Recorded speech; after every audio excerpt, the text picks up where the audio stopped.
الحمد لله رب العالمين وصلى الله وبارك على نبينا محمد وعلى آله وصحبه أجمعين. ولي وحان كجرني سلسلة دروس في اللغة العربية 10 كيني أما مستويه كوبات أما هيركي كوبات أيام كجرني. معناته إن شاء الله وحان قادنا الدرس السادس والعشرون 10 كلمات iyo lixaad ayaa ka bilaabayna maanta. 10keena maanta wuxuu ku saabsan yahay yamiin iyo shimaal. yamiin waa dhinaca midigta ah, shimaalna waa dhinaca bidixda. yamiin dhinaca midigta, shimaal waa dhinaca bidixda ah. yamiin wa shimaal. 10keena oo 26aad wuxuu ku saabsan yahay yamiin iyo shimaal ayuu ku saabsan yahay. yamiin waa midig, shimaalna waa bidix.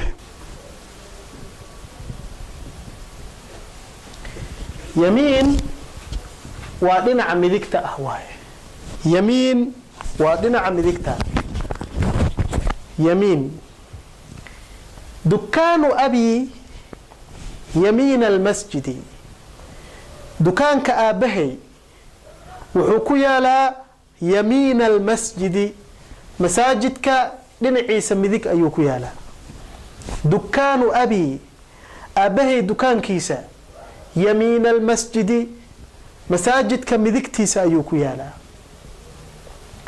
yaqacu funduq السلام hoteelka السلام wuxuu ku yaalaa yamiin almaطcami, maqaayada dhinaceeda midig ayuu ku yaalaa. yaqacu funduq السلام hoteelka السلام wuxuu ku yaalaa yamiin almaطcam, maqaayada dhinaceeda midig ayuu ku yaalaa.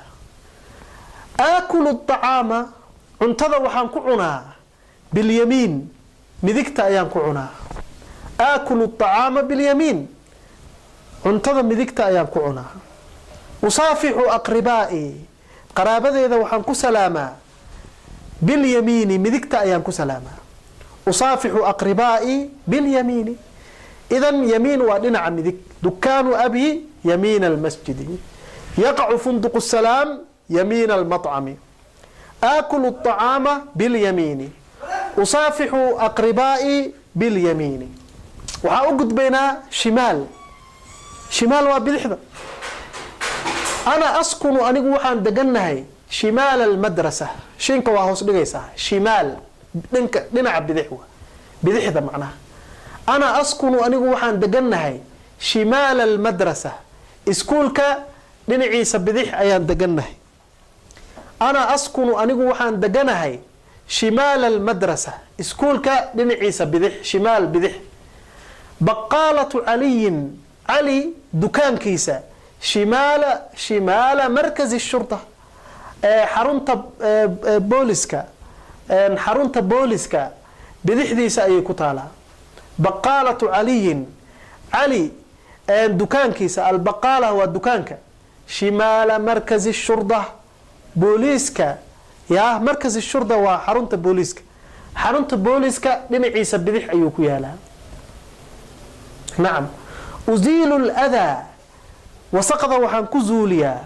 uziilu ladaa wasaqda waxaan ku zuuliyaa bishimaali, bidixda ayaan ku zuuliyaa. uziilu ladaa qurunka iyo wasaqda waxaan ku zuuliyaa bishimaali, bidixda ayaan ku zuuliyaa. marka waxaan qaadanay shimaal iyo yamiin ayaan qaadanay. shimaal waa dhinaca midig bidix, yamiin waa dhinaca midig waaye. su-aalahan marka tamriin waaye, waa tababar oo ku saabsan 10keeni aan maanta baranay oo ahaa yamiin dhinaca midig iyo shimaal oo ah dhinaca bidix. su-aasha koobaad, ayna dukaanu abiika. 10kan su-aashiisa koobaad waxa waaye ayna dukaanu abiika, aabbaha dukaankiisa aaway. ayna dukaanu abiika, aabbaha dukaankiisa aaway waa su-aasha koobaad. su-aasha labaad, ayna funduq السلام hoteelka السلام halkuu ku yaalaa. ayna funduq السلام hoteelka السلام halkuu ku yaalaa. su-aasha koobaad, ayna dukaanu abiik, ayna yaqacu funduq السلام. labadooda waxaan weydiinayaa cabdirashiid. دكان أبي يمين المسجد، فندق السلام يمين المطعم. سؤال سدحات أين تسكن؟ هل كيد دقنته؟ سؤال أفراد أين بقالة علي؟ علي بقالة ديسا أما الدكان كيس والكوكو يالا. أين تسكن؟ سؤال سدحات سؤال أفراد أين بقالة علي؟ سؤال سوحويدينا زكريا. أسكن شمال المدرسة، بقالة علي شمال مركز الشرطة.